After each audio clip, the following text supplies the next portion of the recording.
الحمد للہ وحدہ والصلاة والسلام علی من لا نبی بعد اما بعد۔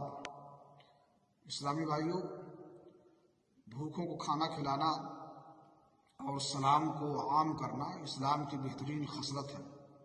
صحیح بخاری شریف کی حدیث ہے، ان رجلا سأل رسول اللہ صلی اللہ علیہ وسلم ای الاسلام خیر قال تطعم الطعام وتقرأ السلام على من عرفت ومن لم تعرف۔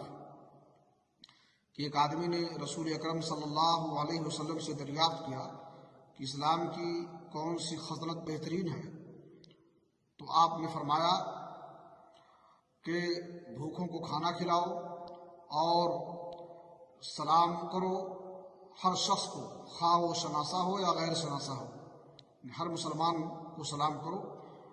اللہ رب العالمین سے دعا ہے کہ اللہ تعالیٰ ہمیں توفیق بخشے کہ ہم بھوکوں کو کھانا کھلائیں اور سلام کا رواج دیں۔